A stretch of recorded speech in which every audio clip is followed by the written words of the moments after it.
Praise the Lord. We shall reflect on the topic, the unanswered question. To find an answer and to identify this question, may we begin asking the Spirit of God to help us. Spirit of the living God, fall afresh on us. Spirit of the living God, fall afresh on us. Spirit of the living God, who teaches us to know Jesus, who teaches us to love Jesus, who teaches us to live Jesus, fall afresh on us as we find an answer to the unanswered question. Dear brothers and sisters, we find the evangelist. Dear brothers and sisters, we find the evangelist Matthew, Mark, and Luke carry this question Jesus asked.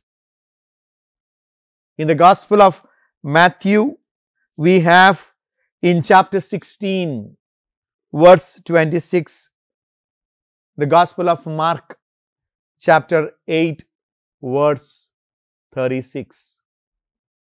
What does it profit a man if he gains the whole world but loses himself? What will it profit me if I gain plenty of things at the cost of losing my soul? What would it profit you, dear brother, dear sister, if you gain all that you want and in bargain lose yourself? It would gain absolutely nothing. Do you remember the story in the Gospel of Luke, chapter 16, verses 19 to 31? The story of the rich man who had the world. He had gained the world. And Lazarus, the poor man. What a reversal of life. Do you find the answer to the question? What does it profit a man if he gains the whole world and loses himself? Hell. Burning fire, eternally burning fire is what comes to a man who gains the whole world and loses himself. Eternal damnation, dear brothers and sisters. And hence this unanswered question has to be answered in your life. It has to be answered in my life, in each one of our lives. How do we answer? And a simple story is told about a sage who had a group of disciples whom he was training, whom he was teaching, to whom he was preaching about God. After several days of preaching, teaching, training, one day this sage thought, now I must see if my disciples understood what I am teaching. He called all the disciples and gave them each a banana and told them, dear disciples, take these bananas, one each, and go to any place where God does not see you. Eat your banana, and we shall come back later and we will share how we ate, where we ate this banana. The disciples took banana and they went. One went to his room, closed the door, he closed the windows, he switched off the light, and he peeled the banana and started eating. He saw nobody is seeing me and I can eat this banana. Another one went into his room. He also closed the doors and the windows. He put the curtains. Still he was not satisfied. He went under his cot and he saw there is no way anyone can see. And as he was about to eat the banana, he saw there were few ants. He came out, took the sweeper, he swept the ants out. Again he went under the cot, he ate the banana and told himself, nobody has seen. One more disciple walked, he went to the far off mountain, he climbed above the mountain. He ate the banana. Nobody is visible in my sight, and so I am not visible to anybody. Like that, each one ate their bananas. And when they all came back, there was one disciple who was still holding his banana in the hand. He went and told his master, Master, I am sorry. I could not eat this banana. I went to my room, closed the doors and the windows, switched off the lights, and I saw God was still there. I went under the cot, God was still there. I went above the mountains, God was still there. God is everywhere, and I could not eat this banana out of the sight of God. I am sorry, Master. Dear brothers and sisters, as you hear this story, which disciple do you think understood the teachings of this sage? There is no way, my friend, we can escape from the sight of God. And hence, Jesus asks, what does it profit you if you gain the whole world and lose yourself? You remember the temptations of Jesus? One temptation to Jesus was such. He said, you fall and worship me, I will give you the whole world. What did Jesus do? He chose God, not the world. What do you think, dear brothers and sisters, given a chance, you and I would do? The world is tempting. The things of the world are so alluring. We all feel attracted to them. And the Lord would ask us this question: what does it profit you if you have what you want to have at the expense of losing yourself? Dear brothers and sisters, this unanswered question has to be answered in our lives. What do you think? You would prefer eternal suffering like the rich man, or you would prefer that you be saved for eternal reward? My dear brothers and sisters, separation from God is a loss. That's why Jesus cried on the cross, Eli, Eli, lama sabachthani, my God, have you forsaken me? And Jesus did not choose anything else other than God. I love the way Job says, the Lord has given and the Lord has taken. Blessed be God. Dear brothers and sisters, the unanswered question, if we answer properly, will bring blessedness to our lives. As you listen to me, I know it's not that easy. That we all are drawn to things of this world. And what can help us? That we, if we are wanting to follow Jesus, should be willing to sacrifice. If we are wanting Jesus, we should be willing to deny ourselves. That's why Lord says, anyone who takes up the cross and follows me is my disciple. To be transformed into disciple, we have to deny, dear brothers and sisters, ourselves of what we want. Giving up bit by bit our own agenda. Giving up bit by bit our own wants.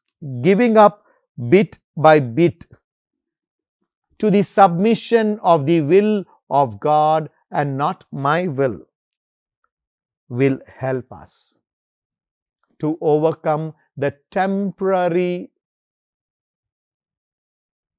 needs, wants, desires of this world for everlasting life, my friend.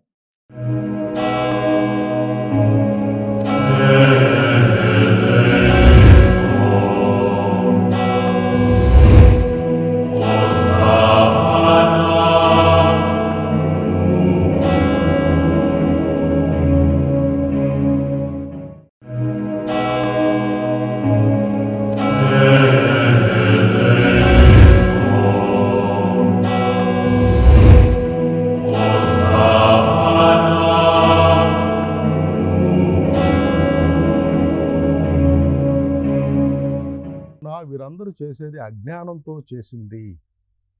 వీళ్ళు చేసిన పాపం అజ్ఞానంతో చేశారు.